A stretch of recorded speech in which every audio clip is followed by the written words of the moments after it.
मेरे पाकिस्तानियों, मैं सबसे पहले तो अल्लाह का शुक्र अदा करता हूं कि उसने आपके दिलों में डाला कि हर किस्म की रुकावट के बावजूद आप इतनी तादाद में आज मीनार पाकिस्तान यहां आए और मुझे सुनने आए। और इंशाअल्लाह आज जो मैं आपसे बातें करूंगा, मैं आपको ये बताऊंगा कि हमने अपने मुल्क को किस तरह इस दलदल से निकालना है, जिस दलदल में एक साजिश के तहत हमारी हुकूमत गिराई गई और इस मुल्क के बड़े बड़े जुराइम पेशा लोगों को हमारे ऊपर मुसल्लत किया गया। तो मैं आज आपको अपना प्रोग्राम दूंगा, लेकिन उससे पहले मेरे पाकिस्तानियों, एक चीज तो वाज़ेह हो गई, जो भी आज पावर में बैठे हैं उनको आज एक पैगाम जाना चाहिए कि लोगों का जुनून रुकावटों से नहीं रुक सकता, कंटेनर्स नहीं रोक सकते।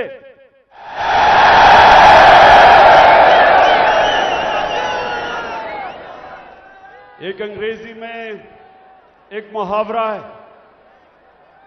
कि no force, no army can stop an idea whose time has come. कि जब अल्लाह लोगों के दिलों में एक सोच डाल देता है तो कोई दुनिया की ताकत उसको रोक नहीं सकती। आप कंटेनर्स रखें, 2000 हमारे कारकुनों को आपने छापे मार के जेलों में डाल दिया, ये जलसा फेल करने के लिए। खौफ और हिरासा फैलाया हुआ, सारे रास्ते में कंटेनर्स रख दिए। लेकिन जब अल्लाह लोगों के दिलों में एक सोच डाल देता है, कोई कंटेनर, कोई पुलिस, कोई रेंजर, कोई नहीं रोक सकता उनको। और ये कौम, मैं अल्लाह का खास शुक्र इसलिए भी अदा करता हूं कि मैं अल्लाह से दुआ करता था कि अल्लाह, मैं बाहर की दुनिया में इतना टाइम गुजारा, वो जिंदा कौमें मैंने देखी थी, मैंने लोगों को जुल्म के सामने खड़े होते देखा, नाइंसाफी के सामने। मैंने बाहर के लोगों को अमर बिल मारूफ पे चलते देखा, बुराई के खिलाफ खड़े हुए हैं, अच्छाई के साथ खड़े हुए हैं। लेकिन मैं अपनी कौम में ये नहीं देखता था। मैं अपनी कौम को, अफसोस से मुझे कहना पड़ता है कि हर किस्म का जुल्म बर्दाश्त करते देखा। और जब एक कौम जुल्म के सामने नहीं खड़ी होती, मेरे पाकिस्तानियों, वो गुलाम बन जाते हैं। और गुलामों की कोई हैसियत नहीं दुनिया में। मौलाना रूमी ने जिस तरह कहा कि जब मेरे अल्लाह ने तुम्हें पर दिए हैं, क्यों चूंटियों की तरह रेंग रहे हो? क्योंकि गुलाम रेंगते हैं, आजाद इंसान ऊपर जाते हैं। इलामा इकबाल, शायद ही मुसलमान दुनिया में इस तरह का ज़हन आया हो। उनकी शायरी, उनका फलसफा, गौर से उसको अगर आप पढ़ेंगे तो एक बार बार पैगाम वो देते हैं। हिंदुस्तान के गुलामी के अंदर पिसे हुए मुसलमानों को जगा रहे थे। उनको मुसलमानों को याद करा रहे थे कि एक वक्त तुमने दुनिया की इमामत की थी और आज तुम्हारी कोई हैसियत नहीं है। जगा रहे थे उनको।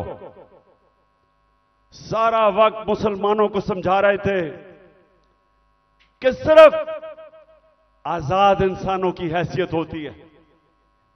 तो पाकिस्तानियों, हम जो 23 मार्च बनाते हैं, हम 14 अगस्त बनाते हैं, लेकिन क्या हमें समझ है कि आजादी के लिए क्यों दुनिया तरसती है? क्यों आजादी? कई गुलाम भी बड़े खुशहाल होते हैं। कई मुल्कों के ऊपर दूसरे मुल्कों ने कब्जा किया तो वहां इतनी गुर्बत भी नहीं हुई, वो मुल्क कई बेहतर भी चल पड़े। हांगकांग एक मैं मिसाल देता हूं। हांगकांग गुलामी के अंदर उनके माशी हालात तो अच्छे थे, लेकिन पाकिस्तानियों सुन लो, जब से अल्लाह ने दुनिया बनाई है हमेशा इंसान आजादी चाहता है। वो क्यों चाहता है? क्योंकि सिर्फ आजाद इंसानों की परवाज है।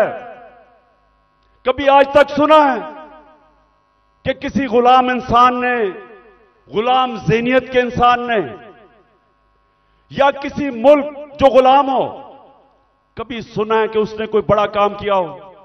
कभी सुना है कि दुनिया में उनकी कोई हैसियत हो? गुलाम अच्छे गुलाम रहते हैं। गुलामों की जिंदगी में जिल्लत है। अगर इंसान जिसको अल्लाह ने अशरफुल मखलूकात बनाया, सबसे अजीम मखलूक, तो अगर उसको अपने मुकाम की समझ नहीं है तो वो तो जानवर भी दुनिया में आते हैं, खाते पीते हैं, बच्चे पैदा करते हैं और मर जाते हैं। इंसान तो वो है जो अपना मुकाम समझता है। और इल्लामा इकबाल ने ये सोए हुए मुसलमानों को जगाने के लिए कुरान के अंदर से, आयतों के अंदर से उन्होंने शेर व शायरी की। बताया मुसलमानों को कि तुम्हारा मुकाम है कि तुम एक अजीम कौम थे, क्यों ऊपर गए और आज क्यों नीचे हो? तो पाकिस्तानियों, मैं जो आज आपसे खास पहले तो अपना प्रोग्राम देने से पहले बात क्या करना चाहता हूं। देखें, हमारा जो कलमा है ला इलाहा इल्लल्लाह, वो याद रखें। आप अल्लाह के सामने दावा कर रहे हैं कि मौला तेरे सिवा हम किसी के सामने नहीं झुकते। ये बड़ा दावा है। आप अपनी आजादी का दावा कर रहे हैं। आप अल्लाह के सामने एक बहुत बड़ा वादा कर रहे हैं, गवाही दे रहे हैं कि मौला मैं मर जाऊंगा लेकिन किसी की गुलामी सिवाय तेरे नहीं करूंगा। यह है ला इलाहा इल्लल्लाह का मतलब।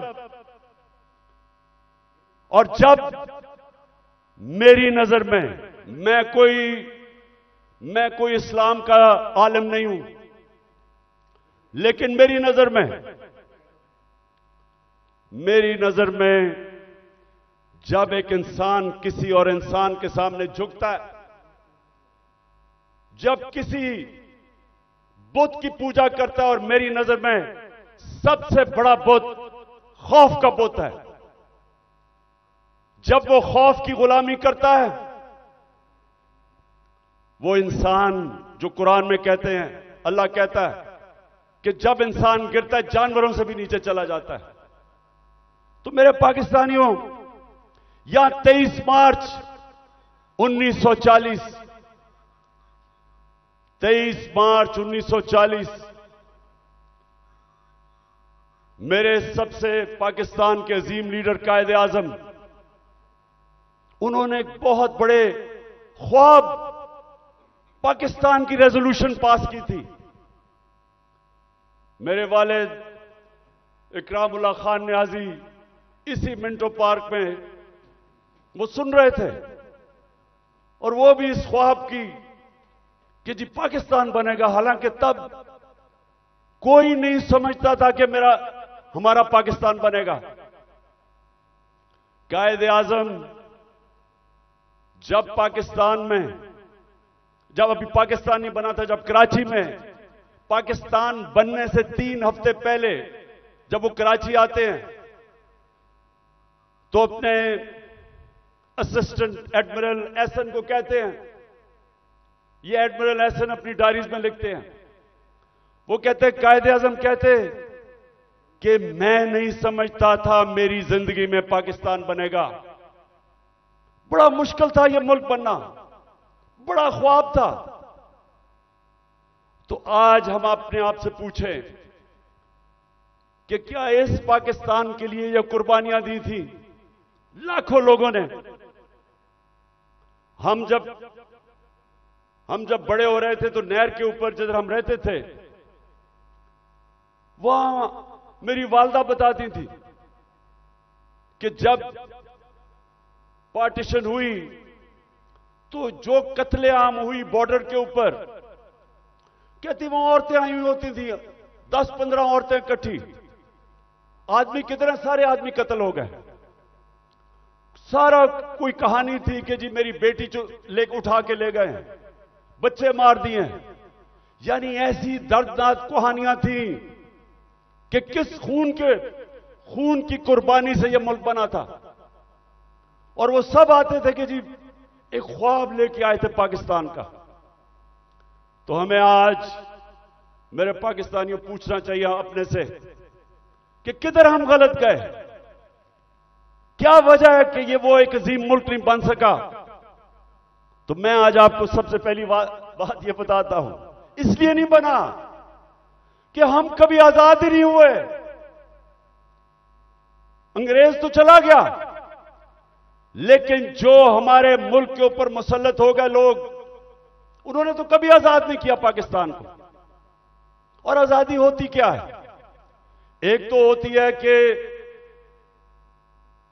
हिंदुस्तान से अंग्रेज चला गया, हम आजाद हो गए, पाकिस्तान बन गया। लेकिन दूसरी आजादी, और ये मैं आज आपको पहले बात करूंगा और फिर अपना प्रोग्राम दूंगा, दूसरी आजादी क्या है, जो असल आजादी है। असल आजादी आपको इंसाफ देता है। एक कौम को असल आजादी तब मिलती है जिस कौम में कानून की हुक्मरानी होती है, जिधर इंसाफ होता है। और इंसाफ का क्या मतलब? कि जिधर ताकतवर और कमजोर कानून के सामने एक बराबर, जिधर कानून कमजोर आदमी को ताकतवर से तहफ्फुज देता है। जब एक माशरे के अंदर एक मुल्क का कानून एक कमजोर को ताकतवर से तहफ्फुज देता है, वो इंसानों को आजाद कर देता है। और वो ये आजाद इंसान मुल्क को उठा देते हैं। तो जो आजादी हमें रूल ऑफ लॉ से मिलनी चाहिए थी, कानून की हुक्मरानी से जो आजादी मिलनी चाहिए थी, वो नहीं मिली। क्यों नहीं मिली? पहले मार्शल लॉ लग गया। मार्शल लॉ का मतलब यह कि आपका आइन खत्म हो गया। जो ताकतवर है वो फैसला करेगा कि कौन सा कानून पे वो चलेगा और कौन से पे नहीं चलेगा। तो मार्शल लॉ लग गया। शुरू में जी लोगों ने बड़ा कहा कि हमारे मुल्क के हालात बड़े बुरे थे, सियासतदान तो काम के नहीं थे।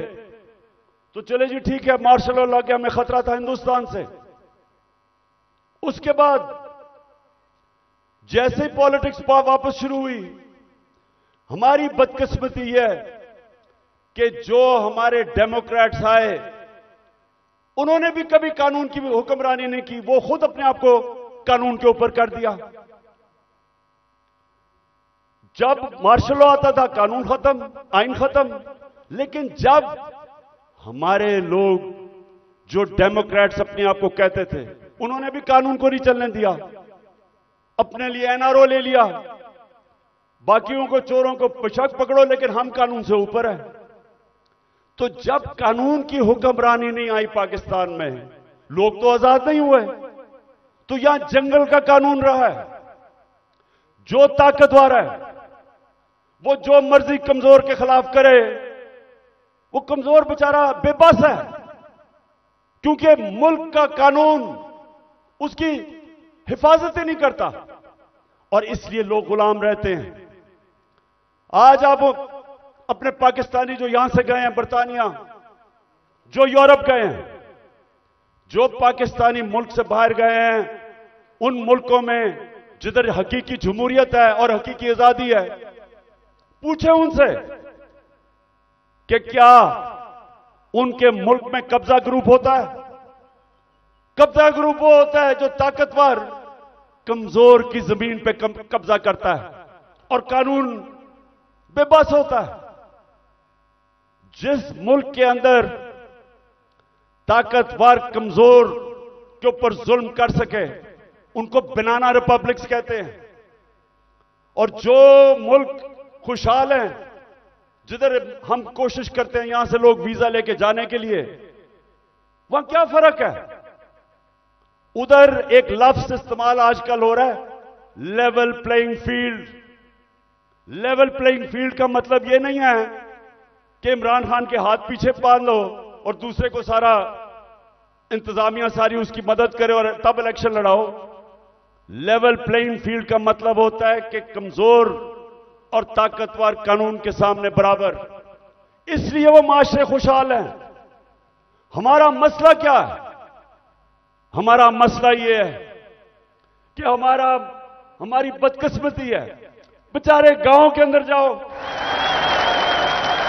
आदमी थाना कचहरी पटवारी वो ठोकरें खाता फिरता है। इंग्लैंड के अंदर, यूरोप में क्यों नहीं थाना कचहरी पटवारी? वहां क्यों नहीं है? क्योंकि इंसाफ है।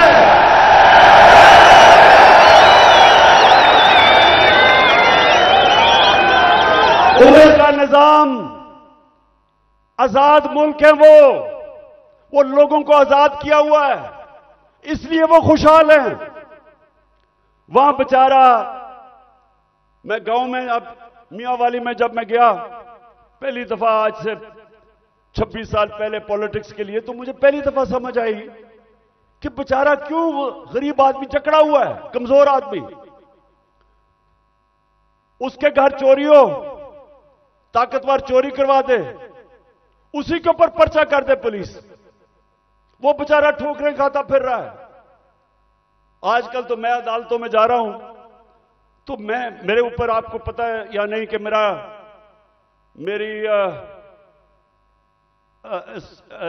क्या करूं, सेंचुरी तो हो गई है मेरी, अब मैं 150 पे जा रहा हूं। 100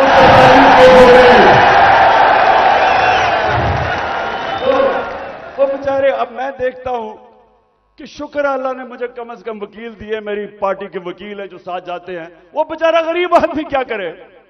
उसके ऊपर आप केस डाल दें, वो दहशतगर्दी का केस, 40 दहशतगर्दी के केस है मेरे ऊपर, 40। तो सोचे वो बेचारा गरीब आदमी, उसका मुखालिफ हो, उसकी जमीन पे कब्जा करना हो, कुछ भी हो, उसके ऊपर केस डाल दे, वो सारी जिंदगी बेचारा तबाह हो जाता है। ये है गुलामी। सिंध में जाएं, जो सिंध के अंदर जुल्म है आप अंदाजा ही नहीं कर सकते। जो वहां के इस वक्त मुसल्लत हैं, जिसको जरदारी सिस्टम कहते हैं, कोई लोग उनके सामने बेबस हैं, मिजाल नहीं है कुछ कर सके। पुलिस थाने जाएंगे वहां डरते हैं, गुंडे पाले हुए हैं जो उनको पैसे ले लें, कुछ कर दें, डराएं धमकाएं, कोई आदमी आवाज अपनी नहीं उठा सकता जुल्म के खिलाफ। गुलाम है, कैसे कौम उठ सकती है? तो जो आज मैंने आपसे ये जो बात कर रहा हूं आजादी की, क्योंकि असल में हमारी जंग है हकीकी आजादी की, और हकीकी आजादी तब आएगी जब मुल्क में रूल ऑफ लॉ और इंसाफ होगा, जब इंसाफ होगा, लोगों के हुकूक होंगे, जब लोगों के हुकूक होंगे, जब एक मुल्क का हकूक की हिफाजत करेगा, आपको कोई लंदन या इंग्लैंड जाना नौकरियों के लिए पड़ेगा, कोई यूरोप नहीं जाना पड़ेगा नौकरियों के लिए। अल्लाह ने इस मुल्क को हर चीज दी है, हमें कोई जरूरत नहीं है कि वीजों के पीछे लाइनों में खड़े हों फिर पैसे दें। बेचारे वो पाकिस्तानी, मैं तो खैर सब पे भी दिल रोता है, लेकिन जो पाकिस्तानी, कितने लोग हमारे डूबे हैं कि रात में वो छोटी सी किश्तियों के अंदर किसी तरह यूरोप में घुसते घुसते, हमारी बेचारी हॉकी प्लेयर वो जा रही थी कि किसी तरह वो यूरोप चली जाए, वो बेचारी डूब गई और लोगों के साथ। क्यों है? इसलिए नहीं कि पाकिस्तान में वसाइल की कमी है। मैं 3.5 साल जब प्राइम मिनिस्टर रहा हूं, मुझे खुद हैरत होगी कि अल्लाह ने इस मुल्क को क्या क्या नेमतें बख्शी हैं। लेकिन जब कानून ही नहीं है, जब इंसाफ ही नहीं है, जब जिसकी लाठी जिसकी भैंस, जब तक का जो मर्जी करे, वो मुल्क कैसे उठ सकता है? कौन सी आप इकोनॉमिक पॉलिसी लेके आएंगे उस मुल्क में जिधर इंसाफ ही नहीं है, जिधर कॉन्ट्रैक्ट एनफोर्समेंट नहीं है, जिधर रूल ऑफ लॉ नहीं है? आप जो मर्जी कर लें, उस मुल्क की किस्मत तो तबाही है। इसीलिए हजरत अली ने फरमाया था कि कुफर का निजाम चल जाएगा लेकिन जुल्म का निजाम नहीं चल सकता। जब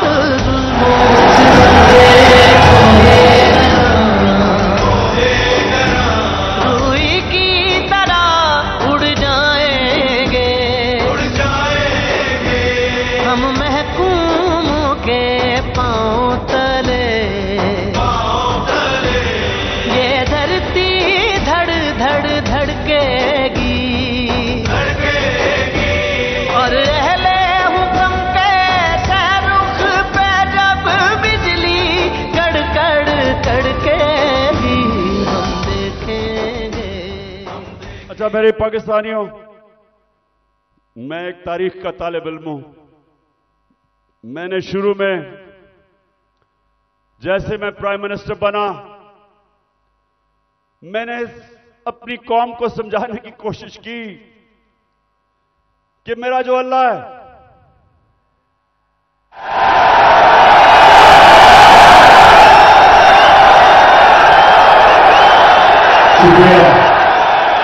मैंने लोगों को समझाया कि मेरा जो मौला है, उसका कुरान में कहता है कि एक इंसान उसका हबीब है, वो मेरे नबी सल्लल्लाहु अलैहि वसल्लम है। और वो कुरान में हमें हुक्म करता है अल्लाह कि उनकी जिंदगी से सीखो। क्यों करता है? क्योंकि दुनिया की तारीख में कभी कोई इंसान को इतनी कामयाबी नहीं मिली, दुनिया की तारीख में कोई इतना बड़ा लीडर नहीं आया जो मेरे नबी सल्लल्लाहु अलैहि वसल्लम, उनके करीब कोई नहीं आया और ना आ सकता है, चाहे आप मुसलमान हैं या नहीं। किसी इंसान ने वो अचीव नहीं किया। तो जब अल्लाह का हुक्म है कि उनकी जिंदगी से सीखो, तो उनकी जिंदगी एक तो उनके अमाल है, लेकिन मदीना की रियासत उनकी सुन्नत है। और अल्लाह जब हमें हुक्म देता है कि वो जो रियासत बनाई थी मदीना की, दुनिया की इमामत की उन लोगों ने वो क्या चीज थी, वो क्या असूलों के ऊपर वो खड़ा किया था मदीना की रियासत, कि वो अरब जिनकी कोई हैसियत नहीं थी। ये जरा जो आप में से तारीख जानते हैं, जरा ये याद रखें। मैं बार बार लोगों को समझाता हूं कि 625 जंगे बदर, 625 जंगे बदर 313 लड़ने वाले थे। ये जरा गौर करें, ये तारीख का हिस्सा है। ये जो वर्ल्ड हिस्ट्री है उसके अंदर ये डॉक्यूमेंटेड है। 11 साल के बाद 636, 11 साल पहले मदीना में 313 और उसके बाद 2 जंगों में खंदक और ओहद के अंदर बाल बाल उमा बची, बाल बाल बचे मुसलमान।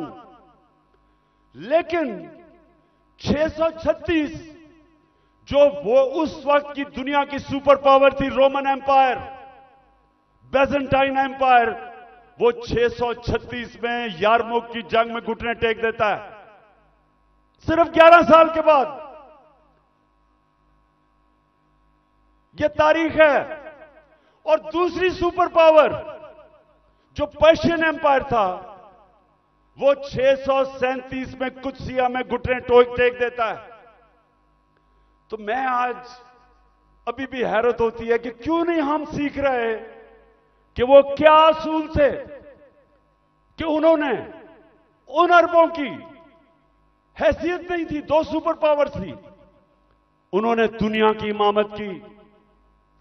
सबसे पहले मदीना की रियासत में उन्होंने जो असूल खड़ा किया था, अदल और इंसाफ, उन्होंने लोगों को इंसाफ देकर आजाद किया था, गुलामी से आजाद किया था। जब इंसाफ मिला उन लोगों को, इंसान बराबर हो गए कानून में। हजरत अली रज़ी अल्लाह ताला खलीफा वक्त एक यहूदी से काजी केस उनके खिलाफ फैसला कर देता है कि बेटे की गवाही नहीं मानता। यह मुसलमानों का इंसाफ था। आज की दुनिया में मुझे बताएं, अपने मुल्क को तो छोड़े ना, मैं बात कर रहा हूं जो मगरिबी मुल्क अपने आप को इंसाफ के आज हमारे से बहुत आगे समझते हैं, क्या वहां भी हो सकता है आज ये कि अक़लियत वो एक खलीफा वक्त से केस जीत जाए, और वो भी हजरत अली रज़ी अल्लाह ताला उनका मुकाम, क्योंकि इंसाफ था। मेरे नबी सल्लल्लाहु अलैहि वसल्लम कहते हैं कि मेरी बेटी भी चोरी करेगी तो उसको सजा मिलेगी। हजरत उमर, बेटा जब उनका कानून तोड़ता है कोड़े मरवाते हैं उसको, कोई कानून के ऊपर नहीं था, इंसाफ था। एक हजरत उमर के दौर में वाकया हुआ, एक शहजादा मुसलमान हो जाता है, खाना काबा का तवाफ कर रहा होता है, एक गुलाम का पैर आ जाता है उसके चोगे पे,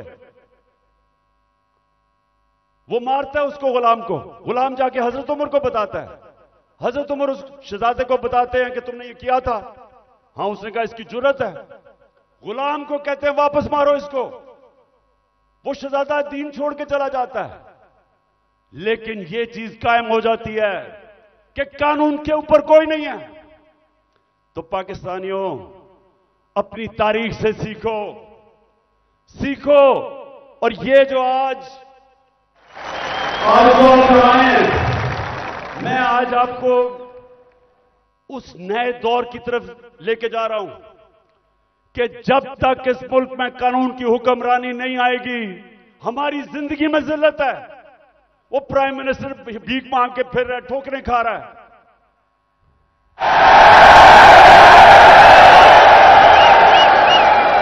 अब तो खैर जनरल बाजवा का बयान आ गया है कि 40 मिनट मैं इसको बुरा भला कहता था, चुप करके शहबाज शरीफ मेरी बात सुनता था। अब यह होता है कि जब डिक्की में घुस के आप प्राइम मिनिस्टर बनने की कोशिश करें। बहरहाल मैं आगे आपको बताता हूं। देखिए, आप सुने मेरी बात। देखिए, आप हिंदुस्तान की तारीख देखें। जब दिल्ली की सल्तनत थी 350 साल, जो हुक्मरान जिसके दौर में इंसाफ था वहां खुशहाली थी, जो जालिम था वहां कैद भी पड़े। तारीख उठा के देख लें। जब शेर शाह सूरी जो हिंदुस्तान का बहुत ही अजीम लीडर था, वो कैसे ऊपर आया था? उसके बाप की एक जागीर थी, उसको कहा वो जागीर संभालो। बिहार के अंदर उसने जागीर को एक मिसाल बना दिया। कैसे? कानून की हुक्मरानी कायम करके सारे बड़े बड़े डाकुओं को उसने मार दार के भगा दिया। अमन कायम कर दिया। सारे इर्द गिर्द से जो ताजर थे वो सारे उधर पहुंच गए। वो खुशहाल हो गया, सबसे ज्यादा खुशहाल उसकी जागीर हो गई। उधर से वो उठा। तो जब विंस्टन चर्चिल, जब दूसरी जंग अजीम में तबाह हो रहा था बरतानिया, तो उससे जब लोगों ने आके पूछा कि जी हम बच जाएंगे, हिटलर की फौजें पहुंच गई हैं, यूरोप फतह कर लिया है, या बमबारी हो रही है, क्या हम बच जाएंगे? तो चर्चिल ने कहा कि क्या हमारी अदालतें इंसाफ दे रही हैं? जब उन्होंने कहा हां, तो कहता कोई ताकत नहीं हमें हरा सकती। तो मेरे पाकिस्तानियों, ये याद रखें कि जो जुल्म का निजाम है, यह आप फैसला करना कि आपने उसका मुकाबला करना है। तो मैं अब आपको बताना चाहता हूं कि यह जो जुल्म का निजाम मौजूदा पाकिस्तान में वो है क्या। जरा अब मैं थोड़ी एक दो वीडियोस आपको दिखाऊंगा ताकि आपको पता चले कि यहां किस किस्म का जंगल का कानून है आज, या जंगल का कानून है, या कोई किसी को परवाह नहीं है कि कानून मुल्क का है या क्या है। जो दिल करा जिसको पकड़ा उठा लिया। 2000 हमारे कारकुनों को उठा लिया इन्होंने, रातों को गए, घरों से उठा लिया। वो बेचारी डॉक्टर रुबीना अपनी क्लिनिक में बैठी थी, उसको उठा के ले गए। वो मैं भी आपको बाद में आता हूं, पहले मैं जरा आपको बताना चाहता हूं कि ये हुआ क्या हमारे साथ। पहली दफा 25 मई में हमने एक मार्च की इस्लामाबाद। 3 मार्चेस पीडीएम के लोगों ने मेरी दौर में की थी। एक एफआईआर नहीं कटी, कोई रुकावट नहीं थी। बल्कि तो मैंने कहा था आप मार्च करें, मैं आपके लिए खाने खूने का बंदोबस्त करूंगा।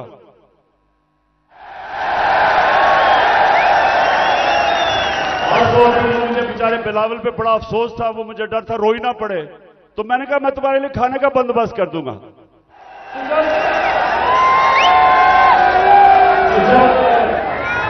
जब 25 मई को हमने मार्च की, लोगों के घरों में घुस के 3-3 बजे पुलिस ने लोगों को उठाया, पकड़ के ले गए लोगों को। वो हमने जो कभी तस्वर नहीं किया पाकिस्तान में होगा। वहां जाके इन्होंने जो शेलिंग की, जो इन्होंने लोगों से जुल्म किया, औरतें बच्चे, वो सारी हमारे पास डॉक्यूमेंटेड है। फिर अब इस साल आ जाए 8 मार्च को हमने परमिशन लेके अपनी इलेक्शन की रैली शुरू की। जमान पार्क से शुरू करनी थी। जरा ये अब गौर से सुने हुआ क्या। पुलिस हमें परमिशन देती है, सुप्रीम कोर्ट के हुक्म के ऊपर 30 अप्रैल को पंजाब का इलेक्शन अनाउंस होता है। हम अपने इलेक्शन की रैली का आगाज करते हैं। सुबह को एकदम मुझे खबरें आती हैं कि जनाब पुलिस टीयर गैस शेल लेके तैयारी करके वो सारी जगह उन्होंने नाके लगा दिए। हमें परमिशन मिली हुई थी, इलेक्शन अनाउंस हो गया है। उसके बाद खबरें आती हैं कि जी वो पुलिस ने जिधर जिधर रैलीज आ रही थी उनके ऊपर अटैक कर दिया, टीयर गैस कर दी, लाठीचार्ज कर दिया। मुझे समझना है कि ये हुआ क्या है। उसके बाद आहिस्ता आहिस्ता जब मुझे घर में खबरें आई, मैं समझ गया।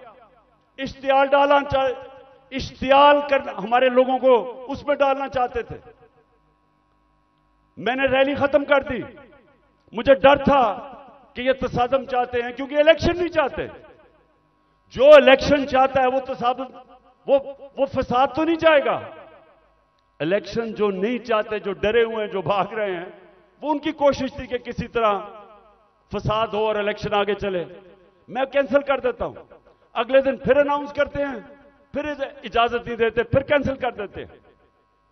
लेकिन जो वो 8 मार्च को हुआ, मैं ये चाहता हूं कि जरा ये आप वीडियो देखें कि एक पुरअमन रैली जिसकी इजाजत है उससे हुआ क्या, ये जरा देखें पहले। ये जो आपने देखा, ये रैली में लोग जा रहे हैं और उनके ऊपर ये पुलिस का तशद्दुद होता है। लेकिन जो सबसे तकलीफदेह चीज है, मैं वो चाहता हूं आप देखें। एक मलंग, एक दरवेश, एक स्पेशल पर्सन, जिससे वो सारे मेरे घर के बाहर जो कैंप लगा हुआ था, सब जिससे प्यार करते थे, जिसके पास प्यार के अलावा था ही कुछ नहीं, उसको प्यार में लोग जिले शाह कहते थे। अब जरा एक वीडियो देखें जिले शाह की, ताकि आपको समझ आए कि वो किस तरह का इंसान था। इसको उठाया और लोगों को भी पकड़ा, इसको उठाया, और मेरे ख्याल में इन दरिंदों को समझ नहीं आई कि वो स्पेशल चाइल्ड है। इन्होंने उसको मारा होगा, उसने आगे से इस तरह की बातें, क्योंकि उसके पास तो वो तो एक जुनूनी आदमी था, अपनी दुनिया में रहने वाला। इन्होंने उसके ऊपर तशद्दुद किया। पोस्टमार्टम रिपोर्ट के मुताबिक 26 जगह इन्होंने उसको तशद्दुद किया और उसको मारा। उसके जो जख्म थे वो सारे सोशल मीडिया पे थे, और जिले शाह को इन्होंने मार के सड़क के किनारे फेंक दिया। और ये बेगैरतों ने सिर्फ ये नहीं किया, उसका कत्ल का केस मेरे पे डाल दिया कि इमरान खान ने कत्ल कर दिया। और ये मैं पाकिस्तानियों को बताऊं, किसी आजाद मुल्क में ये नहीं हो सकता। ये सिर्फ गुलाम मुल्कों में होता है, जिधर उनको उस मुल्क का कानून जिनकी हिफाजत नहीं करता, ताकतवर ऐसी हरकतें करता है। ये सारे पाकिस्तान में आज कमजोर लोगों से होता है, उन पे जुल्म भी होता है और पर्चे भी उन पे कटते हैं।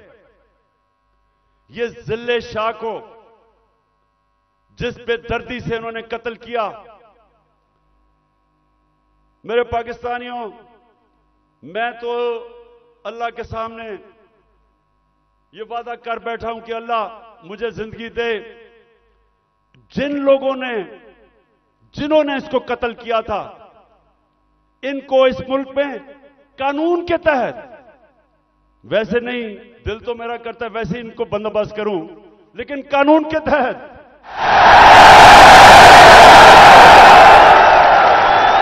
इससे ज्यादा लोग नहीं हो सकते। ये इंसान नहीं है, ये दरिंदे भी नहीं है। ये कैसा, ये इनके जो ज़हन है, ये बीमार लोग हैं। और इन्होंने उसके बाद मेरे पे कत्ल का केस किया। उसके बाद 3 दिन के बाद इनको अकल आई, फिर कहते एक्सीडेंट में मर गया। उसके बाद क्या हुआ, आप जरा आगे सुने।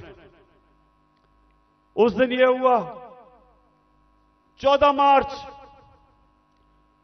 मार्च मेरे घर एक वारंट लेके आ गया। मैंने उनको समझाया कि जो वारंट थी वो गैर कानूनी थी।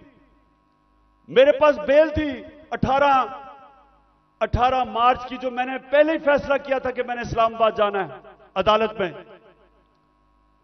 तो मैं तो पहले ही जा रहा था, पुलिस आ गई, जी आपको इस्लामाबाद लेके जाना है। मैंने श्योरिटी बॉन्ड दिया वकील ने। अगर कानून कहता है श्योरिटी बॉन्ड दे दो तो पुलिस आपको अरेस्ट नहीं कर सकती। श्योरिटी बॉन्ड के मैं पहले ही 18 को अदालत में पेश हो रहा हूं। इन्होंने मेरा श्योरिटी बॉन्ड नहीं लिया। 3 तरफ से जुबान पाक के ऊपर हमला हो गया। रेंजर्स, पुलिस, 3 तरफ से हमला। जिस तरह पता नहीं इमरान खान को कितना बड़ा दहशतगर्द था। सारा टीयर गैस शेलिंग इन्होंने वो चलाई, वो वाटर कैनन जिसके अंदर केमिकल था। फिर इन्होंने बंदूकें चलाई, पैलेट गन चलाई। मैं सिर्फ ये अब आपको दूं, जो उस दिन हमारे साथ हुआ, मुझे पहली दफा पता चला पाकिस्तानियों कि फलस्तीन के लोगों के ऊपर इस्राइल क्या करता है, कि कश्मीर के लोगों के ऊपर हिंदुस्तान क्या करता है। मुझे ऐसे एहसास हुआ कि क्या जुल्म हो सकता है अगर आपकी रियासत आपके ऊपर हमला कर दे। जरा ये एक फिल्म देखें कि जो हमारे साथ हुआ, जिस तरह इन्होंने अटैक किया और हमारे ऊपर पर्चे काट दिए। पानी फेंका गया है। आज अगर आप फ्रांस में देखें, वह लोग मुजाहरे कर रहे हैं पेंशन्स के ऊपर। कभी आपने टीवी के ऊपर देखा वो चीजें भी जला रहे हैं, वो गाड़ियां भी जला रहे हैं। कभी आपने देखा कि पुलिस उनके ऊपर फायरिंग कर रही है या रेंजर्स? कभी आपने देखा कि उनके लोगों को अगवा करके लेके जा रहे हैं गैर, और फिर तशद्दुद कर रहे हैं उनके ऊपर? कभी फ्रांस के अंदर यह नहीं होगा, क्योंकि वो लोग आजाद हैं। उनके कानून उनकी हिफाजत करता है, उनको इजाजत देता है कि पुरअमन एहतजाज करो। और हम तो एहतजाज भी नहीं कर रहे थे। लोग क्यों मेरे घर के बाहर आए?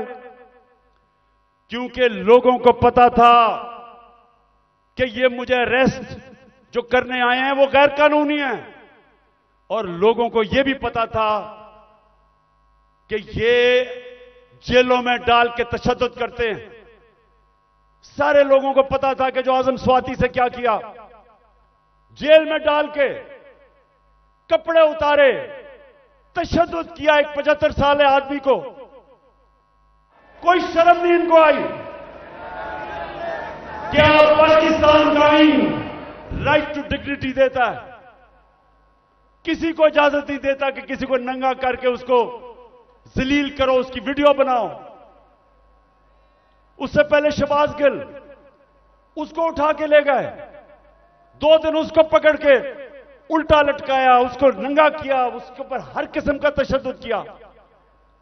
फिर सोशल मीडिया के लड़कों को पकड़ के ले गए।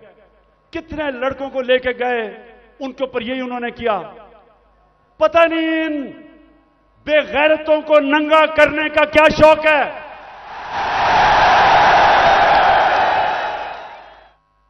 जो ये कर रहे हैं, इनको साइकाट्रिस्ट के पास लेके जाएं। ये नॉर्मल लोग नहीं हैं, ये ज़हनी मरीज हैं। बच्चों को जाकर नंगा करके उनकी तस्वीरें उनको डरा धमका देते हैं। और लोगों को सब, जो मेरे घर के बाहर क्यों लोग आए? लोग इसलिए आए कि लोगों को पता ये बदनीयत लोग हैं। ये जो फैसले कर रहे हैं कि उसको पकड़ के लेके जाओ, जब पता था कि मेरी बेल है और गैर कानूनी चीज पे कोई केस मेरे ऊपर नहीं है, हर दूसरे दिन कोई नया केस आ जाता है। क्या कौम 50 साल से मुझे जानती है? क्या कौम मानेगी कि इमरान खान दहशतगर्द है? 40 दहशतगर्दी के केस है, कत्ल का केस है, दीन मजहब का केस है, तौहीन मजहब का, गद्दारी का केस है। जो लोग इस मुल्क से पैसा लूट के बाहर गए वो तो फैसले कर रहे हैं आज। जिन लोगों ने फौज के खिलाफ वो मेमो गेट के अंदर जरदारी ने जो अमेरिकनों को कहा कि हमारी फौज से बचा लो, वो आज फैसले कर रहा है मुल्क के। उधर नवाज शरीफ, जिसने डॉन लीग्स के अंदर जो उसने अपनी फौज की शिकायतें कर रहे हैं हिंदुस्तान को, वो आज फैसले कर रहा है। और इमरान खान, जिसका जीना मरना पाकिस्तान में है, जिसकी ना कोई बार प्रॉपर्टी ना दौलत, सब कुछ बेच के आज अपने मुल्क में ले आया है, उसको गद्दार बना दिया है।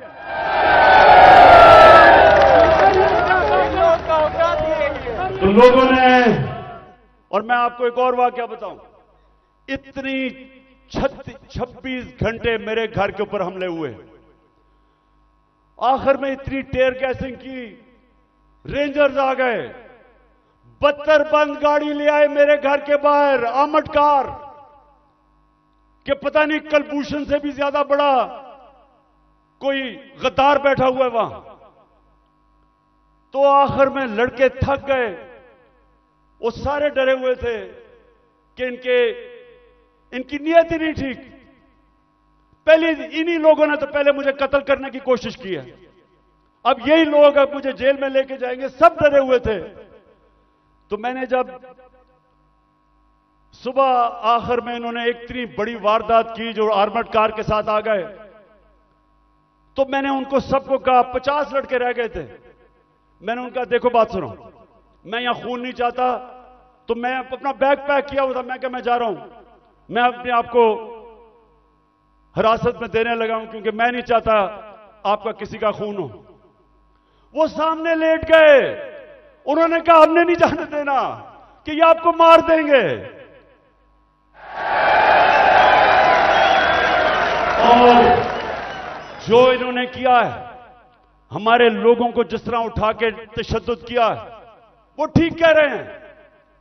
ये जो आज पाकिस्तान में हो रहा है, ये तो कभी हुआ ही नहीं है। 2000 लोग हमारे उठाए इन्होंने, और कैसे लोग उठाए? अजहर मशवानी, सोशल मीडिया का बेचारा नौजवान, उसको पता ही नहीं कि किधर उठा के ले गए। उसके मां बाप की मुझे मैसेजेस आ रही हैं कि जी वो मेरा बेटा किधर गया, उसकी बहनें कर रही हैं, भाई आए हैं। उसको हसन न्याजी, मेरा भांजा, इंग्लैंड से बैरिस्टर बन के आया कि जी मैं पाकिस्तान की खिदमत करूंगा, वो बेल लेके आया, उसको उठा के ले गए। और क्योंकि वो मेरा भांजा था, उसके ऊपर उन्होंने तशद्दुद किया। वही उन्होंने जो किया कि उसको जलील करने के लिए जो सबसे करते हैं बेगैरत लोग, कि शर्म नहीं आती कि आप उनके कपड़े उतारें और आप उनको जलील करें। जलील तो आप हैं, अल्लाह कभी जलील नहीं होने देता किसी को, उसके हाथ में इज्जत और जिल्लत है। खौफ को काबू पा चुका था, धमकियों के बावजूद वो खड़ा था राय हक पे, मुल्क से बाहर गया, कत्ल करवा दिया। साबर शाकर मुल्क से बाहर है, डॉक्टर पीरजादा वो मुल्क से बाहर है। जो आदमी इमरान खान की कोई पॉजिटिव चीज उसके पीछे पड़ जाते हैं। बोल चैनल, उसके सरबराह को पकड़ के जेल में डाला, तशद्दुद किया। ARY के ऊपर पूरा जोर लगाया हुआ कि इमरान खान को ना दिखाओ। सिर्फ जो इनके बिके हुए पालतू चैनल्स, उनको सारा वो चले, जो प्रोपेगेंडा इमरान खान, वो ठीक है, लेकिन जो थोड़ी पब्लिसिटी देते जो सहाफी, सोशल मीडिया, उनके पीछे पड़ जाते हैं। कब पाकिस्तान में इस तरह की सख्ती थी? और कोशिश किसी तरह कर रहे हैं कि लोगों के ऊपर इतना खौफ तारी हो जाए, लोग इतना डर जाएं कि लोग इन जालिमों को कबूल कर लें। तो मेरा आज अपनी सारी कौम को पैगाम है ये कि देखें, ये जो खौफ है, मैं जो नजर देख रहा हूं अपने मुल्क में, उन्होंने आज भी कहा कि जी दहशतगर्दी होगी, सिक्योरिटी, मैं देख रहा हूं इतनी ख्वातीन आई हुई है, उसके बावजूद क्योंकि खौफ के ऊपर काबू पा लिया है, कौम आजाद हो रही है। और ये कौम जिस तरफ अब निकल गई है, कोई लोग जो ऊपर समझता है कि इनको गुलाम बना सकता है, उसको गलतफहमी में नहीं रहना चाहिए। ये अब वो कौम, और इंशाल्लाह उस रास्ते पर निकल गई है जो एक बड़ा अजीम ख्वाब पाकिस्तान का था। पाकिस्तान का अजीम ख्वाब सिर्फ आजाद पाकिस्तानी बना सकते हैं, गुलाम नहीं बना सकते।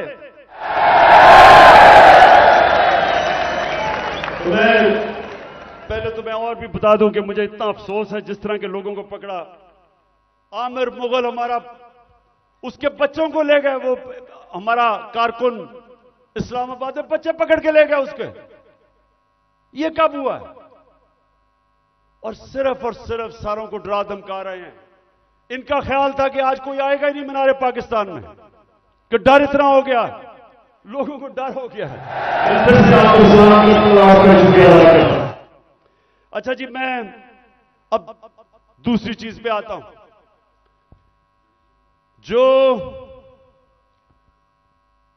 जो इन्होंने, अच्छा मुझे जब बुलाया इस्लामाबाद, अच्छा उससे पहले मैं बताऊं कि मैं जब इस्लामाबाद जाना था 18 तारीख को, इन सबको पता था कि मैं पहले अदालत में गया था, उससे पहले 17 की शाम को अदालत ने मुझे कहा था कि अब कोई पंजाब पुलिस आपके घर कुछ नहीं करेगी। उन्होंने कहा कि सर्च वारंट अगर उन्होंने लेना है तो एक एसपी का नाम लिया और एक हमारा उस वक्त शिबली फराज थे, उन दोनों के होते हुए वो मेरे घर में आके देखेंगे। उन्होंने कहा जी कोई पता नहीं कोई असला है वहां। मैं जाता हूं इस्लामाबाद। जब इस्लामाबाद के टोल प्लाजा पे पहुंचता हूं तो पता चलता है कि मेरे घर के ऊपर दरवाजा तोड़ के कोई 50 पुलिस वाले घुस जाते हैं। अकेली बेचारी बुशरा बेगम घर पे, अकेली 3-4 मुलाजिम के साथ, और वो घर पे घुसते हैं। सारे घर के ऊपर छतों पे घर को जो चीज आती है लूट लेते हैं। और वो जो बेचारे 5-6 मुलाजिम थे उनको जिस बेदर्दी से मारते, मैं सिर्फ चाहता हूं कि एक दफा देखें कि ये इन्होंने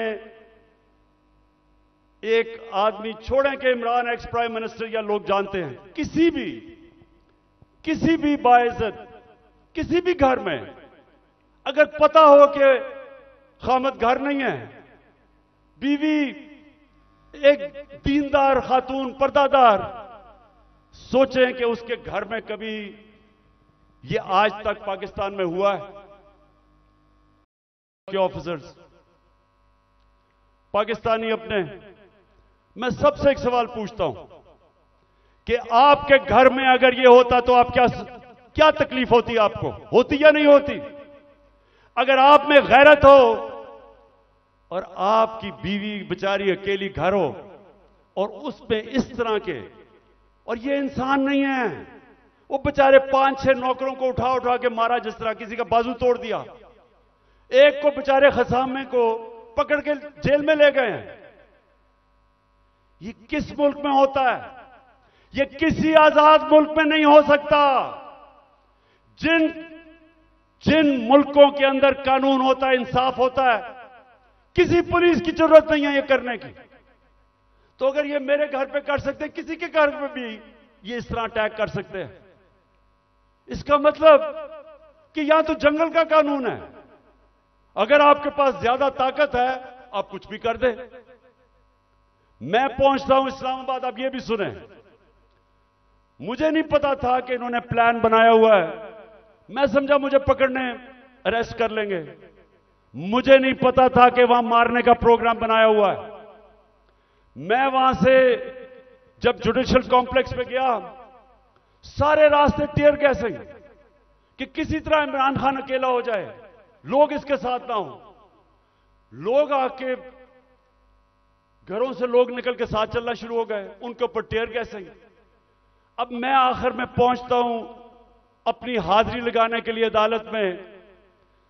5 घंटे लगते हैं मुझे टोल प्लाजा से, इस्लामाबाद से जुडिशियल कॉम्प्लेक्स, जो 20 मिनट का रास्ता था।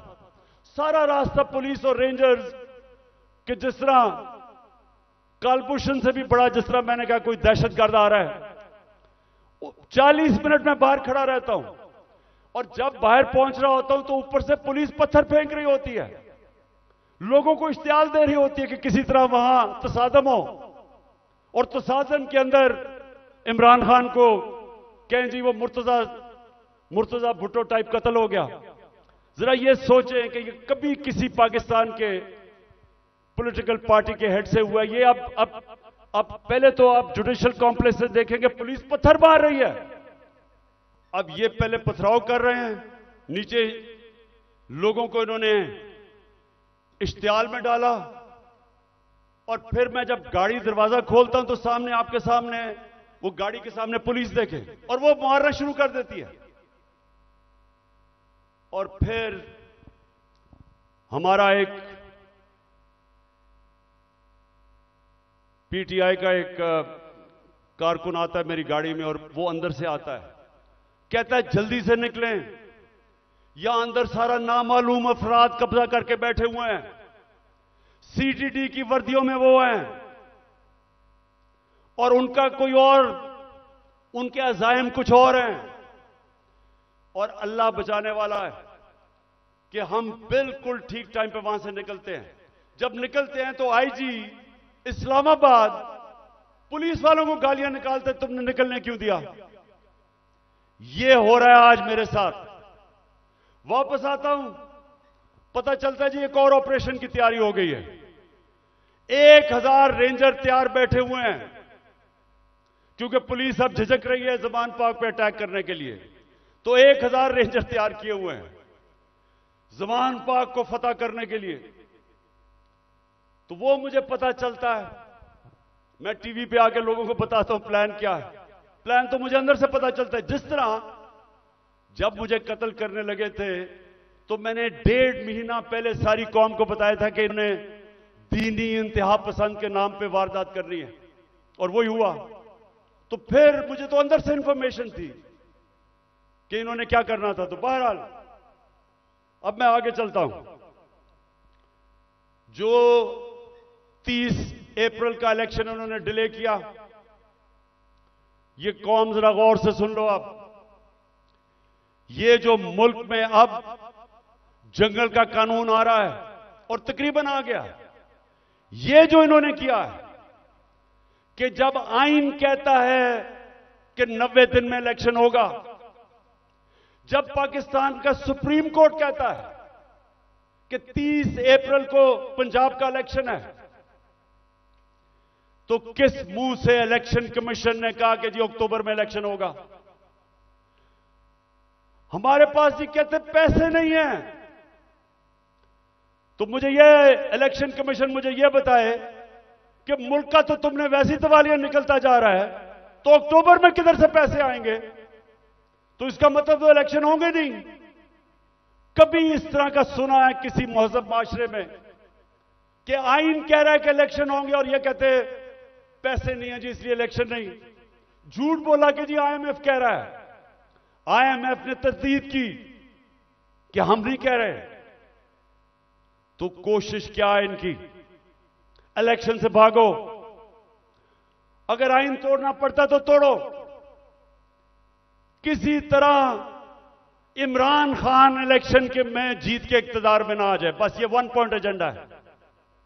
उसके लिए हम अदालत में जा चुके हैं और मैं आज सारे पाकिस्तान की लीगल कम्युनिटी को यहां से अपील कर रहा हूं कि ये वो वक्त आ गया है कि आज आपने स्टैंड ना लिया, अगर आज आप आइन के साथ ना खड़े हुए तो उसके बाद मुल्क में कानून खत्म। जो ताकतवर चाहेगा वही कानून होगा। जब वो फैसला करेगा कि इलेक्शन है तो तभी इलेक्शन होगा। तो पाकिस्तानियों, हमने सबने पाकिस्तान के सुप्रीम कोर्ट के साथ खड़ा होना है। हमने पाकिस्तान के आइन के साथ खड़े होना है। अब मैं सिर्फ माशरत के ऊपर 2-3 चीजें कहना चाहता हूं, क्योंकि 6 लोग आटे की लाइनों पे खड़े होकर बेचारे जान बहाक हो गए। मैं सबसे पहले सवाल पूछता हूं कि अगर आपने आटा बांटना है तो क्या यह तरीका है कि इस तरह लोगों को जलील खड़ा करके जिल्लत देके कभी इस तरह भी आटा बांटा जाता है? हमने अपने एहसास प्रोग्राम में 14,000 रुपया जो स्टाइपेंड दिया था गरीब लोगों को, स्कूलों के अंदर बुलाया, मुहज़्ज़ब तरीके से बिठाया, उनको आराम से इज्जत से पैसे दिए, इस तरह जलील नहीं किया।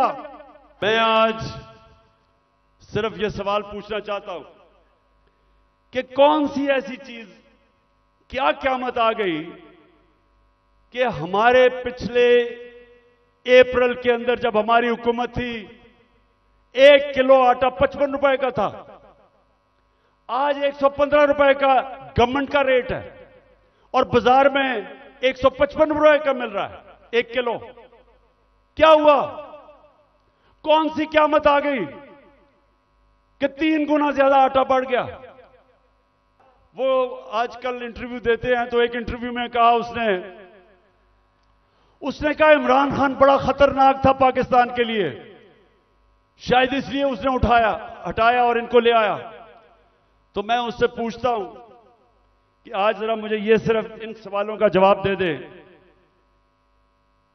कि आज,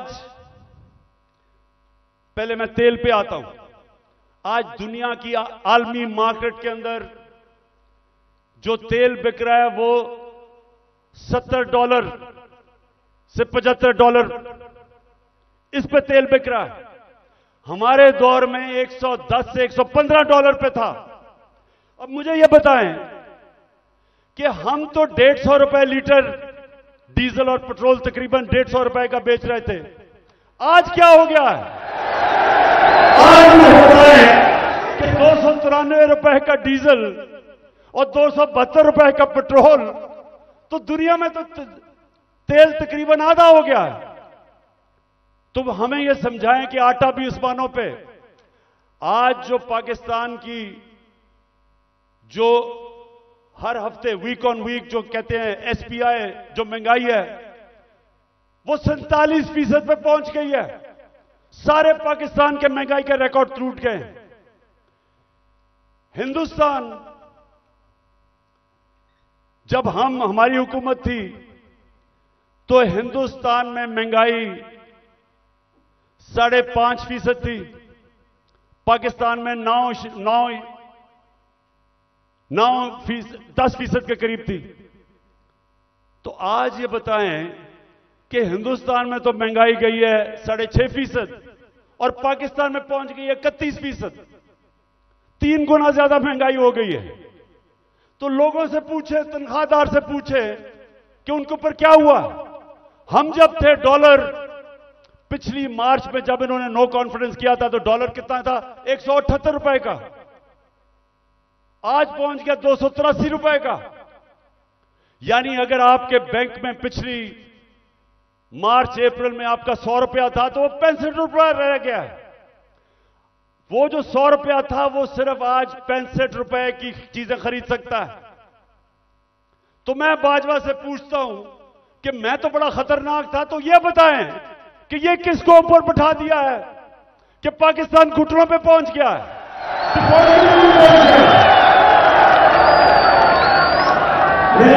आपको आज से 10 महीने पहले मैंने एक स्टेटमेंट दी थी, समी इब्राहिम के साथ वो इंटरव्यू था। तो ये जरा छोटा सा क्लिप ये देख ले। ये आज से 10 महीने पहले था। तो इन्होंने असेंबली में कहा कि इमरान खान को गद्दार डिक्लेयर कर दो। मेरे ऊपर इन्होंने पार्लियामेंट में कहा कि रेजोल्यूशन पास करो गद्दारी की। उधर क्लिप सुन ले, 10 महीने पहले यह क्या था। 10 महीने पहले यह कहा था। आज खुद इनका डिफेंस मिनिस्टर कह रहा है कि हमारा दिवालिया निकल गया है। इसहाक डार सेनेट के अंदर कहता है कि हमें आईएमएफ कह रही है कि जो हमारा लॉन्ग रेंज मिसाइल प्रोग्राम है उसको रोको। आईएमएफ ने कहा हमने नहीं कहा। तो मेरे पाकिस्तानियों आज गौर से सुन लें, जब एक कौम माशी तौर पे जब वो गिरती है तो जैसे ही वो गिरती है उसकी नेशनल सिक्योरिटी मुतासिर होती है।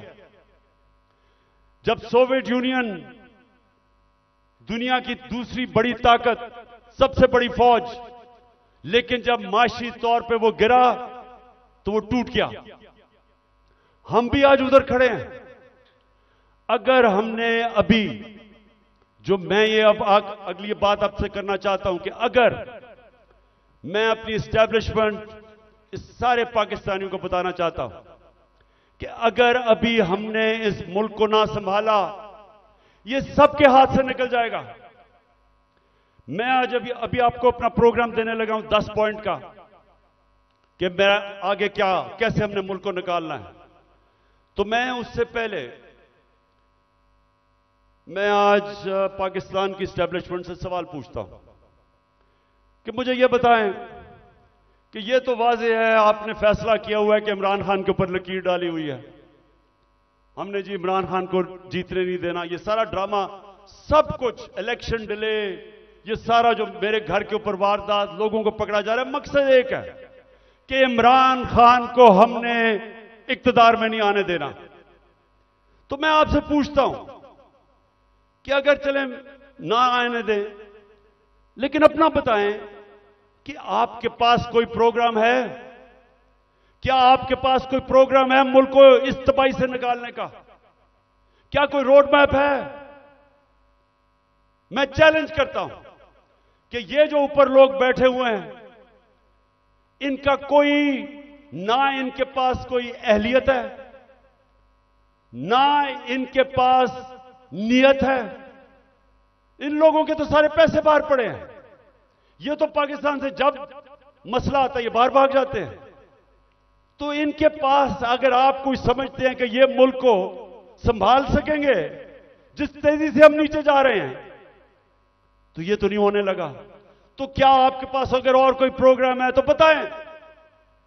अगर आप मुझे आज ये कह दें कि हमारे पास ये प्रोग्राम है, इससे मुल्क उठ जाएगा और इसलिए इमरान खान आपको नहीं आना चाहिए, मैं कहूंगा ठीक है, मैं अपने मुल्क के लिए पॉलिटिक्स कर रहा हूं, मुझे कोई क्या दे सकता है कोई, तो मैं ठीक है, लेकिन मुझे बताएं कि क्या प्रोग्राम है, क्योंकि मुझे पता है किसी के पास कोई प्रोग्राम नहीं है। प्रोग्राम अब ये मैं आपको बताने लगा हूं क्या है पाकिस्तान को। जिधर आज पाकिस्तान पहुंच गया, कोई आसान रास्ता नहीं है इसको इस मुश्किल से निकालने का। अब सारे मुश्किल फैसले हैं, लेकिन मुश्किल फैसले वो कर सकता है जिसके पास पब्लिक मैंडेट हो, जो इलेक्शन से पब्लिक की वोट के जरिए आया हो, जिसको पब्लिक जिस पे एतमाद करे, वो बड़े बड़े फैसले करेगा। वो इस मुल्क को जब तक एक वो जमात जो गवर्नमेंट में आएगी पब्लिक के मैंडेट से, पब्लिक की वोट से, वो पहला कदम होगा, क्योंकि जब एक 5 साल के लिए हुकूमत आएगी तो लोगों को, बिजनेस कम्युनिटी को एतमाद होगा कि पॉलिटिकल स्टेबिलिटी आ गई है। उसके बाद अगला स्टेप होगा। और मैं आज आपको बताऊं कि हमारा मसला क्या है। हमारा 2 मसले हैं।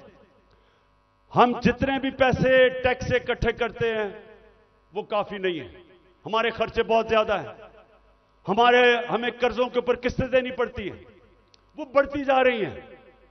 तो हमारे पास इतना पैसा ही नहीं है और हम शुरू ही करते हैं, हम शुरू ही होते हैं खसारे से और हमें कर्जे पे मुल्क चलाना पड़ता है। ये पहला मसला है। दूसरा मसला है कि जो डॉलर्स मुल्क में आते हैं उससे बहुत ज्यादा डॉलर्स मुल्क से बाहर जाते हैं। हमारे पास डॉलर की कमी है, जिसको करंट अकाउंट डेफिसिट कहते हैं। हमने कभी माजी में कोशिश ही नहीं की अपनी एक्सपोर्ट्स बढ़ाने की। जो भी मुल्क तरक्की किया है, ईस्ट एशिया, चाइना, सब ने अपनी एक्सपोर्ट्स बढ़ाई हैं। एक्सपोर्ट्स बढ़ाती है तो डॉलर आते हैं। हमने कभी कोशिश ही नहीं की। हमारी इंपोर्ट्स बहुत ज्यादा हैं। तो अब मैं आपको बताऊं कि ये 2 हमारे खसारे हैं। एक की वजह से रुपए पे प्रेशर पड़ता है, रुपया गिर जाता है, रुपया गिरता है, महंगाई होती है, गुर्बत होती है। और दूसरी वजह से कि हम सारा वक्त, क्योंकि हम टैक्स ही कितना नहीं इकट्ठा करते, सारा वक्त हमें मसला पड़ा रहता है। हम बैंकों से और पैसे लेते हैं, उसके ऊपर सूद होता है, तो हम इधर फंसे हुए हैं। तो इसके लिए सबसे पहले पाकिस्तान के अंदर एक उस तरह की सर्जरी करनी पड़ेगी, मुल्क का गवर्नेंस सिस्टम ठीक करना पड़ेगा, उसके लिए रूल ऑफ लॉ लाना पड़ेगा, मुल्क की एनवायरनमेंट चेंज करनी पड़ेगी। जिस तरह हम गवर्नमेंट चलाते हैं बिल्कुल चेंज करना पड़ेगा। और जो हमने डॉलर मंगवाने हैं मुल्क के, जरा गौर से सुने, मैं आखिर में पहुंच रहा हूं। डॉलर कैसे आएंगे? एक्सपोर्ट्स बढ़ाने में तो टाइम लगेगा। एक तरीका है डॉलर लाने का, ये जरा गौर से सुन लें। और आज बैरूनी मुल्क पाकिस्तानी भी सुन रहे होंगे, मैं उनको भी बताना चाहता हूं कि देखिए, मैं बड़ी देर से एक ही बात कहता हूं कि सबसे बड़ा असासा पाकिस्तान का बैरूनी मुल्क पाकिस्तानी है। उनके पास जो डॉलर्स पड़े हुए हैं, अगर हम अपना गवर्नेंस सिस्टम ठीक कर लें, हम अपना रूल ऑफ लॉ ठीक कर दें, हम इस मुल्क के अंदर एतमाद अपने सिस्टम में ले आए कि अगर वो अपना सरमायाकारी करते हैं पाकिस्तान में, तो हमारा जो अदलिया का निजाम है, जो हमारा गवर्नेंस सिस्टम है, वो उनके सरमाए की हिफाजत करेगा। जिस वक्त ये कर दिया, अब जरा सुने, मैं आपको फिगर्स बताता हूं। 18,000 अमेरिका के अंदर पाकिस्तानी डॉक्टर्स हैं। फिर से सुन लें, पाकिस्तानी अमेरिकन डॉक्टर्स अमेरिका में 18,000 हैं। आपको पता है कि उनकी टोटल वेल्थ कितनी है? 18,000 पाकिस्तानियों की वर्थ कितनी है? 200 अरब डॉलर। 200 अरब डॉलर जो IMF के पास हम घुटनों के ऊपर हैं, हम 6 अरब डॉलर मांग रहे हैं। 200 अरब डॉलर 18,000 पाकिस्तानी अमेरिकन के हैं। हमारे जो 10 पाकिस्तानी अमेरिकन टॉप बिजनेसमैन हैं, सिर्फ 10, आपको पता है उनके पास उनकी वर्थ क्या है? 25 अरब डॉलर। 25 अरब डॉलर। तो 6 अरब डॉलर के पीछे हम आज IMF के पीछे हैं। आपको पता है कि इस मुल्क से सिर्फ दुबई में, यह ब्लूमबर्ग की रिपोर्ट है कि इस मुल्क से सिर्फ दुबई में चंद सालों में पाकिस्तानियों ने कितनी प्रॉपर्टी ली है? 10.4 अरब डॉलर। यह ब्लूमबर्ग की रिपोर्ट है। तो पाकिस्तानी अमीर हैं, मुल्क गरीब है, और इसके लिए हमने वो सिस्टम बनाना है। जब तक वो माहौल नहीं बनेगा जिसको एनेबलिंग एनवायरनमेंट कहते हैं, हम इनका पैसा नहीं ला सकते। ये अभी तक सिर्फ प्रॉपर्टी में पैसा लेते हैं, प्लॉट्स लेते हैं, लेकिन जब तक वो सरमायाकारी पाकिस्तान में नहीं करेंगे, हम इसी तरह ही घुटनों के ऊपर रहेंगे। जिस वक्त हमने अपना सिस्टम ठीक कर लिया, उन्होंने सरमायाकारी शुरू कर दी पाकिस्तान में, आप यकीन करें कि वो उनको देखते हुए सारी दुनिया से सरमायाकारी आएगा। यहां जो चाइना कैसे ऊपर गया? चाइना ने सबसे पहले अपना सिस्टम ठीक किया, उसके बाद जो बैरून मुल्क चाइनीज थे वो वापस आए, उन्होंने सरमायाकारी की।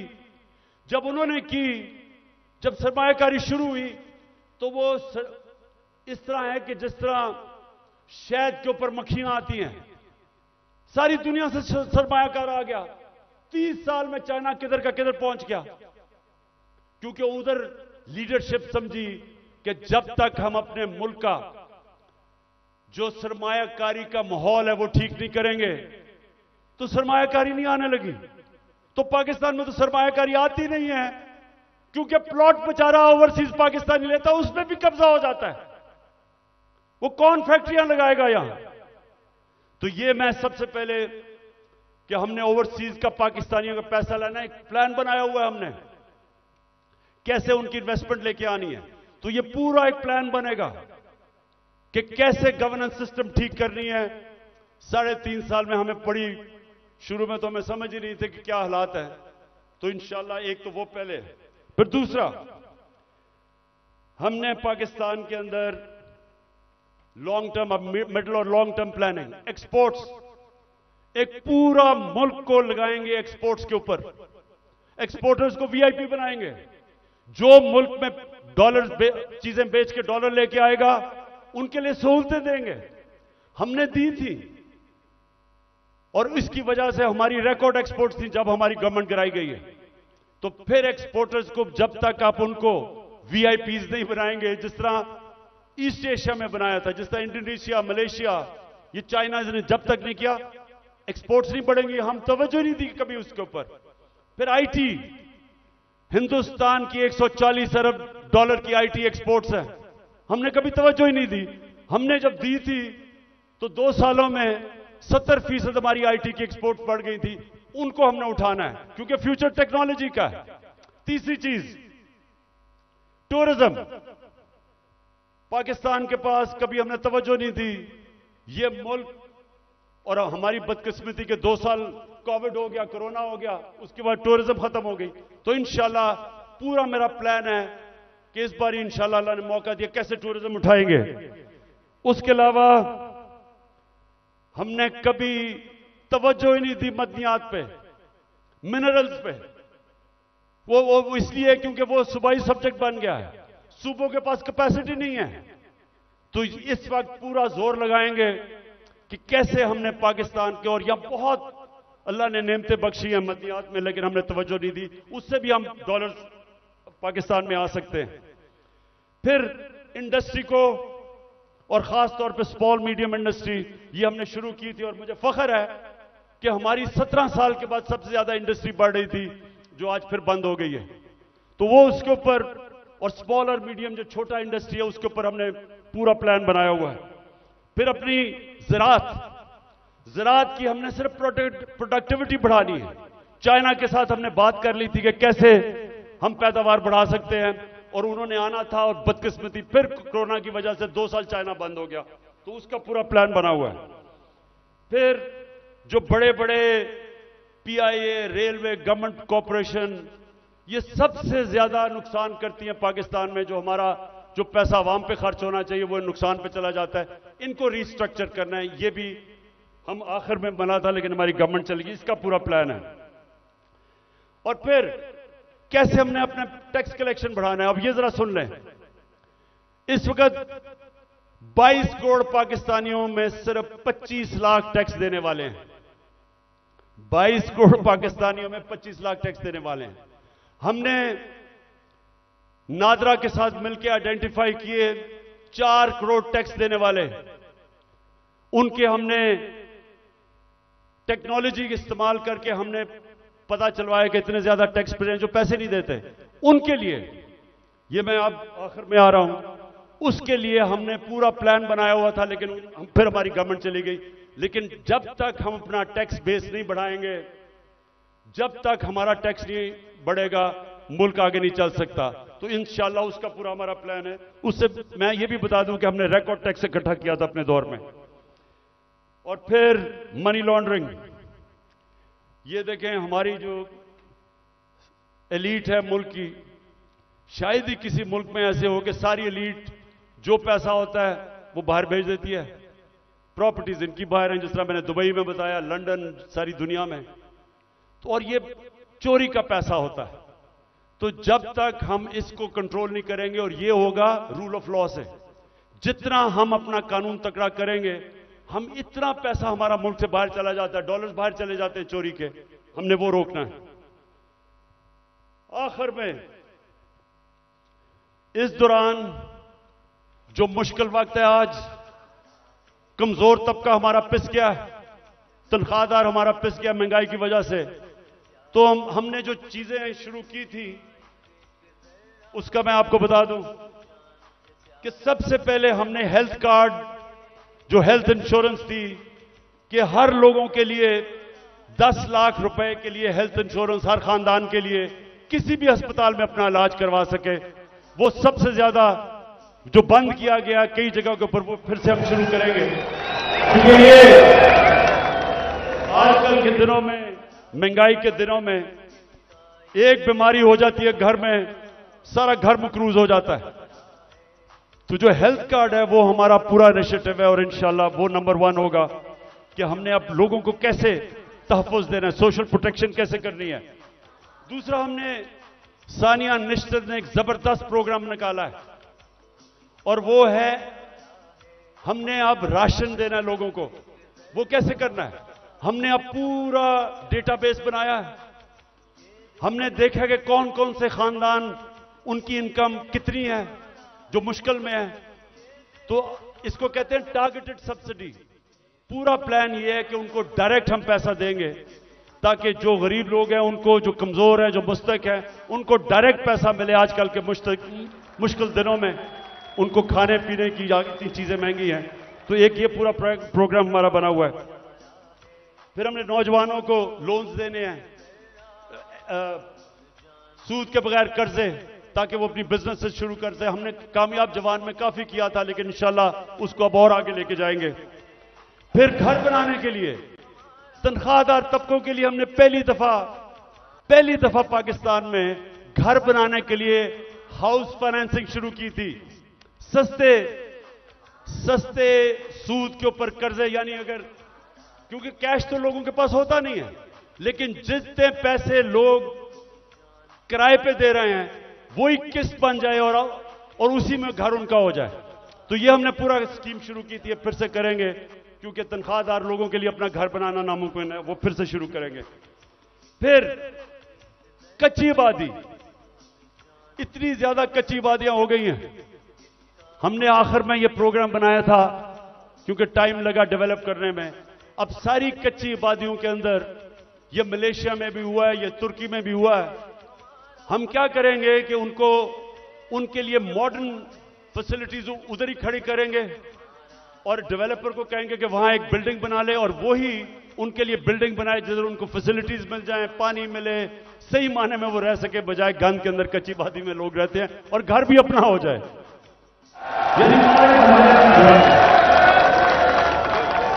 ये मेरा बड़ा देर से प्रोग्राम था, इस्लामाबाद में हम शुरू करने लगे थे, लेकिन देर हो गई। बाजवा साहब को इमरान खान बड़ा खतरनाक लग रहा था, इसलिए उसने काम कर दिया। उसके बाद हमने कैसे लोगों को रोजगार देना है। अगर ये फैसला आपके पास वो रेहड़ी वालों के लिए जो हमने किया था, वो जरा दिखा दें लोगों को। हमने फैसला किया कि देखें, हम रोजगार तो दे नहीं सकते लोगों को, तो हमने लोगों के लिए रेहड़ियां बनाई। इस्लामाबाद में एक्सपेरिमेंट शुरू किया कि उनको बजाय लोग तंग करें, कोई उनको कॉर्पोरेशन वाले लोग उठा दें, कोई पैसे ले ले, जो छाबड़ियां लगाते हैं, तो हमने उनके लिए जबरदस्त रेहड़ियां बनाई, उनको एक जगह दी। जैसे हमारी गवर्नमेंट गई, उनको हमने अच्छी बड़ी रेहड़ियां बना के दी, वो बेचारे अपने रोजी कमाना शुरू हुए। ये इंपोर्टेड हुकूमत ने वो सारी रेहड़ियां आपके सामने खत्म की। देखिए, न्यूयॉर्क आप जाएं, पता नहीं कितने आप में से लोग गए हैं, वहां हर जगह पे उन्होंने अपनी अपनी स्टॉल्स लगाए होते हैं सड़कों के ऊपर, और रोजगार कमा रहे होते हैं, उनको इजाजत होती है। हम क्यों नहीं करते? वो बेचारे पॉश एरियाज के अंदर, इस्लामाबाद के ब्लू एरिया में नहीं जी, वो खास कोई लोगों का इलाका है जिधर बेचारा आम आदमी रोजी नहीं कमा सकता। तो इसके ऊपर भी इंशाल्लाह अब हमने प्लान बनाया हुआ कि सारे पाकिस्तान में आम लोगों को मौका दें, अपनी जगह बनाएं, ताकि रोजी कमा सके, बच्चे पाल सके।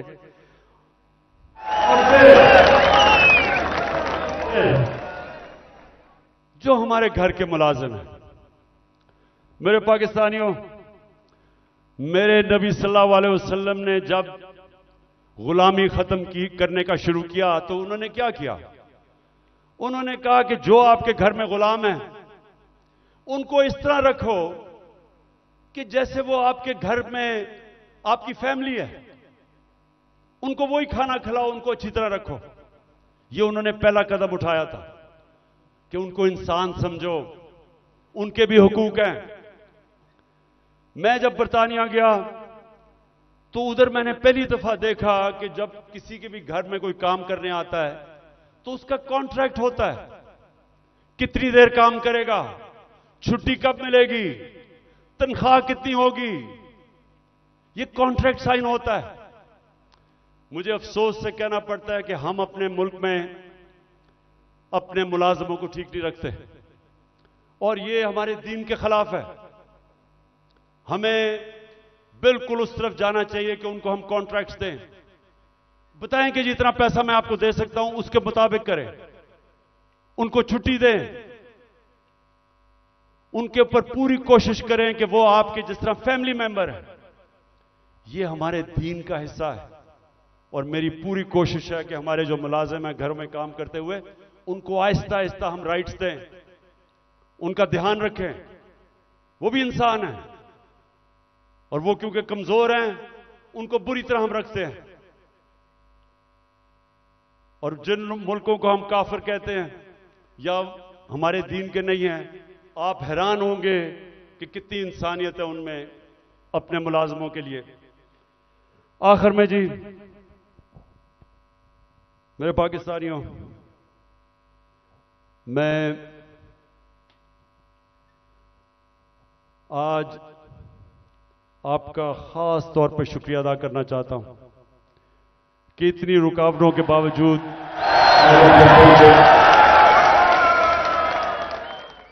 मैं आज फिर से अपने मुल्क में जो इस वक्त ताकत में है उन सबको पैगाम देना चाहता हूं कि देखें, जिस तरफ हमारा मुल्क जा रहा है, मैं फिर से कहता हूं, मुझे खौफ है कि ये उधर पहुंच जाएगा जिधर कोई भी इसको रोक नहीं सकेगा। इंडस्ट्री बंद हो रही है, महंगाई बढ़ती जा रही है, एक्सपोर्ट्स गिर रही हैं, जो बाहर से पाकिस्तानी रेमिटेंसेस भेजते हैं वो कम हो रही हैं। अब इंडस्ट्री बंद होगी तो टैक्स कलेक्शन कम हो जाएगी। तो क्या इनका सिर्फ इस वक्त तो एक ही है कि कहीं से कर्जा मिल जाए। कर्जे बढ़ते जा रहे हैं, आमदनी सुकड़ती जा रही है। एक घर जब उसमें मुश्किल वक्त आता है, उसके ऊपर कर्जा चढ़ जाता है, तो वो क्या करता है? वो अपने खर्चे कम करता है, अपनी आमदनी बढ़ाने की कोशिश करता है। हमारी तो आमदनी सुकड़ती जा रही है। तो मैं आज सबको कहना चाहता हूं कि अगर आप मुझे यह बता दें कि इस दलदल से निकलने के लिए हमारे पास सिवाय साफ और शफाफ इलेक्शन की कोई और प्लान है तो मुझे बता दें। और कोई आपके पास प्रोग्राम नहीं है। इस वक्त सिर्फ प्रोग्राम बना हुआ है कि इमरान खान को बाहर कैसे करना है। फिर से मैं कहता हूं, कोई तो आपके पास प्रोग्राम होगा। एक तेजी से तबाही की तरफ मुल्क जा रहा है। कहीं बाहर के तबसरे पढ़ लें, हिंदुस्तान का टीवी देख लें, वो क्या कहते हैं पाकिस्तान के मुताबिक तंज कर रहे हैं। लेकिन हम सिर्फ यहां सारे जो साहिब इख्तिदार हैं, बस एक ही ज़हन में है कि जी इमरान खान को बाहर कैसे रखना है। तो मैं फिर से आज अब सबको अपील करता हूं कि हमारे पास वक्त कम है। मुझे कहते हैं जी इलेक्शन डिले कर दें अक्टूबर तक। मुझे एक चीज बता दें कि अक्टूबर में इलेक्शन करवाने से मुल्क को क्या फायदा होगा। मुझे यह कन्विंस कर दें कि अगर इलेक्शन डिले होता है तो मुल्क तब तक संभल जाएगा।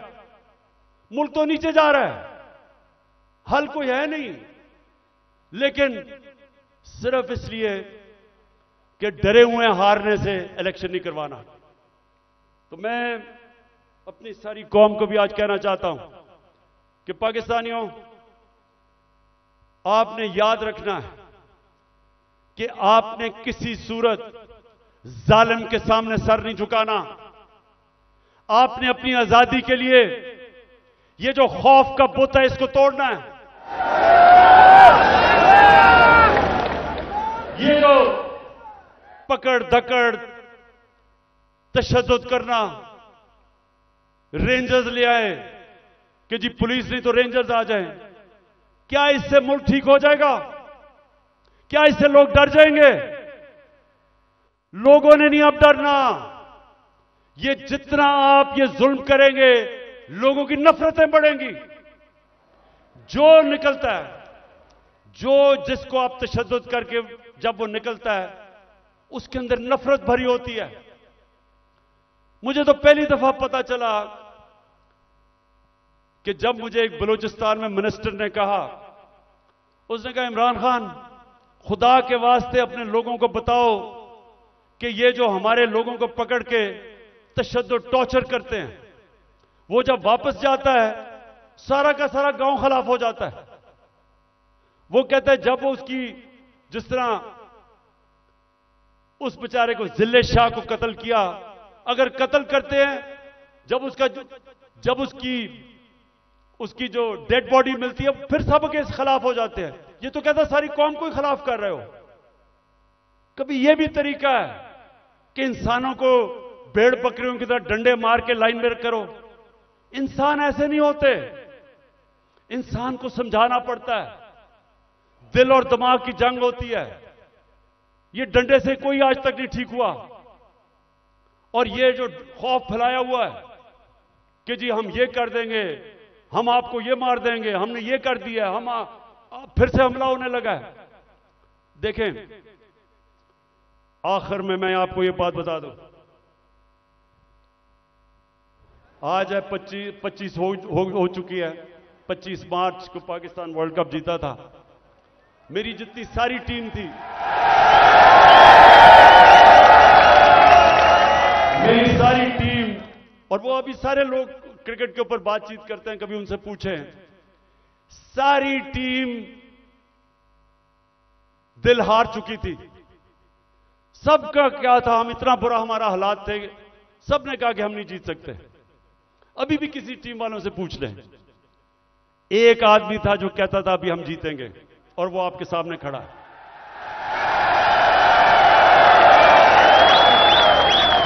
आखिरी गेंद तक लड़ने वाला कप्तान था मैं, और अभी भी आखिरी गेंद तक लड़ूंगा अपने मुल्क के लिए।